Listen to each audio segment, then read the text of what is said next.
The story of Robert Davila. You know who that is? No, you don't, because I do.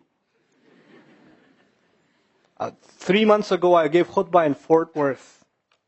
I haven't been to that masjid in 4 or 5 years, and they invited me for some reason, and I went. And I gave khutbah there. My khutbah was about dua. An Egyptian fellow comes up to me, a young man came up to me afterwards, he goes, Allah fulfilled my dua today. And I said, what's your dua? He said, my dua was that Nouman Ali Khan should meet Robert Davila. I was like, are you Robert Davila? He goes, nope, I am not Robert Davila. Robert Davila is my friend. But I think Allah is fulfilling my dua. I was like, fire away, I want to know. Robert Davila is a young man who lives in a town 40 minutes past Fort Worth. He was a farmer, young guy. And he was hit with some sort of genetic disorder that kicked in later on in his life, and he became paralyzed from the neck down. And he lives in a nursing home. Most people in that nursing home are 90 years, 100 years. They're really, really old people. And then there's, his room where he's paralyzed neck down. He's the only 30-something-year-old that is in the nursing home, okay? And he's been in that nursing home for the last 10 years. His family got a computer for him that's voice activated, so he can give voice commands, put a headphone on and Google stuff and search stuff so he can surf the web and find information. In his room, and by the way, staunch Christian family, the minister comes and prays for him every week and things like that. And his best friend was in the bed next to him. One of his best friends. He became best friends because he met him at the nursing home. This person was also paralyzed and he needed a new liver. Okay? A liver transplant. He was waiting for a liver transplant. And they used to talk about, God and things like that all the time. They were good friends. Finally, his best friend got a call that there's a donor available for the liver. So he's so excited. He goes, Robert, I'm going to miss you, but I'm going. I've got a donor. So they take his friend and they go into the operation, and his friend died at the operating table. Now his friend, who's also a Christian, the deceased friend, his sister, took one of the amulets of his friend, a crucifix, and she gave it as a gift to Robert. This is a reminder of your old buddy. So he hung it on the side of his hospital bed. Robert Davila lives a pretty decent life in there. The nurses take care of him. He's a happy guy. And one day he goes to sleep and he sees a man in his dream. That man says his name is Muhammad. And he says, pointing at the crucifix, God did not send messengers so they would worship the messengers. God sent messengers so you could worship God. And Jesus was just a man. He walked in the markets and he ate food.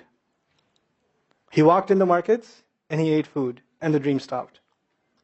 He only knows that Jesus was just a man. He knows there's a man named Muhammad that said that to him. He said that messengers came so people could worship God and not the messengers. This is all he knows. So he starts Googling Muhammad.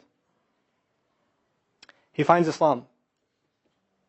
He takes Shahada. When he takes Shahada, he wants to learn about the Quran. So he goes on these chat sessions and finds somebody needs to teach me Quran. He finds a brother in Egypt that he gets together with on Skype to try to learn Arabic. Learn the Arabic alphabet. Once he learned the Arabic alphabet, he learned to recite the Quran. He memorized 10 surahs from his hospital bed.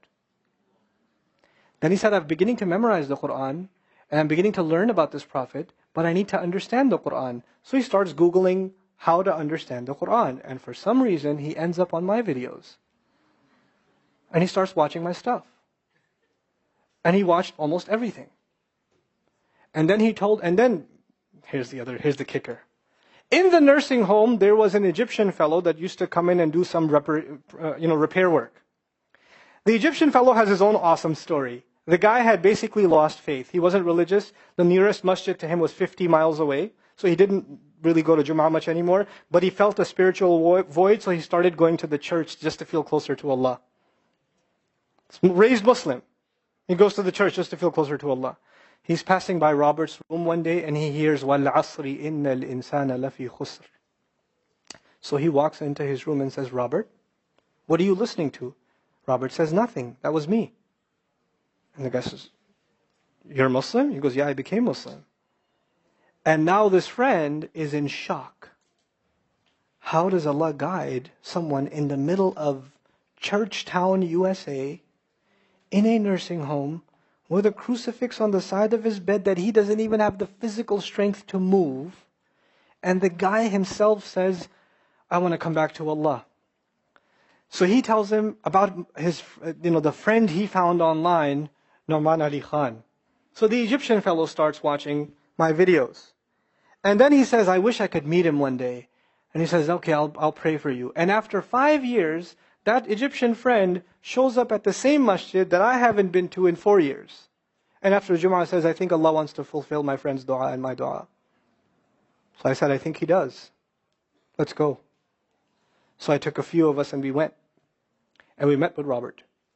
We had a beautiful conversation with him. And inshallah, for Eid, we're going to go to his nursing home again. The nursing home was pretty shocked. You're all here to meet Robert? Like, yep. Why do you want to meet him? He's an inspiration. We're like, okay, let me check if we can. And they had to call the hospice administrator and all this stuff. And then eventually let us in. And Robert's in shock. And then I meet with Robert, we're talking, and I was like, hey, Robert, so I heard you memorize some surahs. He says, yeah. Can you recite one for me? So he recited Surah Al-Asr. Not one of us was not crying. We're just in tears. When somebody turns to Allah, don't worry about the means. Guidance will come. Balance will come. I want to tell you some more about Robert, because young guys are here. Young guys that play basketball. Young guys that are healthy. Young guys that have ambition. I told you, what's his paralysis? From where to where? Neck down. He has a special wheelchair that has to hold pretty much every part of his body in place. He can't just sit in a wheelchair. It holds his neck and it holds every other part of his body in place because he has no control over his limbs. And he has to have a special van where the wheelchair locks in so that if it goes through a bump or whatever, he doesn't, receive the shock. So he made a request. He wants to go to the Friday prayer. They didn't have the special van. So they put him in a regular van. And so he went in the regular van and a few bumps and his spine got even more hurt. He went to Jumu'ah. He came back in excruciating pain. And they said, I'm sorry, Robert, you're no longer able to sit in your wheelchair. You're going to have to stay in your bed for the next 6 months at least. If you see recovery, then you can get back up again. I met him in that span. He'd already been in that bed for 3 months already. And the reason he was in that bed is he went to the Jummah prayer. And he told me about the Jummah prayer. He said, I've never felt more peace in my life than I was in that masjid. And you know what I'm going to do, Brother Nouman? When I can sit in my chair again, I'm going to go to Jummah. I'm going to go to the masjid because I've never felt like that before. There's someone who has nothing but control over his mouth and his eyes. And he says, I only find peace in the masjid. And here we are. These masajid, I don't care what ideology, what school of thought, what they're talking about in the masjid, what fitna is there. I don't care. It's still Allah's house. Just go to pray. Don't go there to talk to people. Go there to talk to Allah. Just go to talk to Allah. You're just going for you and Allah. That's it. That's it. Other things will come, but you're not going for them. You're just going there to find peace. You'll become different people. If Allah can guide Robert Davila, Allah guide everybody. And then he said, sometimes I wonder why Allah put me in this position. And then I say to myself, what am I kidding? Allah has given me so much. I am so grateful for what He gave me. And if this is the way He was going to bring me to Islam, it's all worth it. So worth it. You have Muslims that lose a little bit of health. And they say, why is Allah doing this to me? And this man, if you would think, nowadays atheists argue because of suffering, there's no God. If one man has in a position to say, I don't believe in God. If there was a guy, why would I be in this position? It would be Robert Davila. That guy would say, I don't believe in God. If there was one, why would I be in this mess?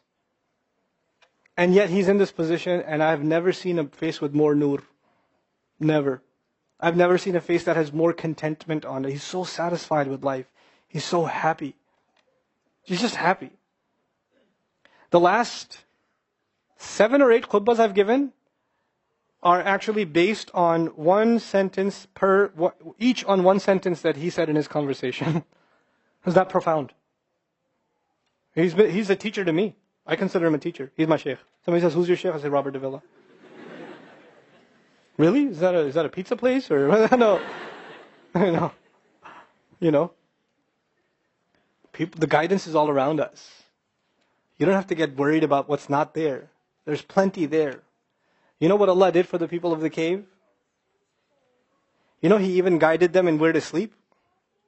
You know He even guided them on where to turn. As the sun was coming, they'd turn away from it. As the sun came from the other side, they'd turn the other way.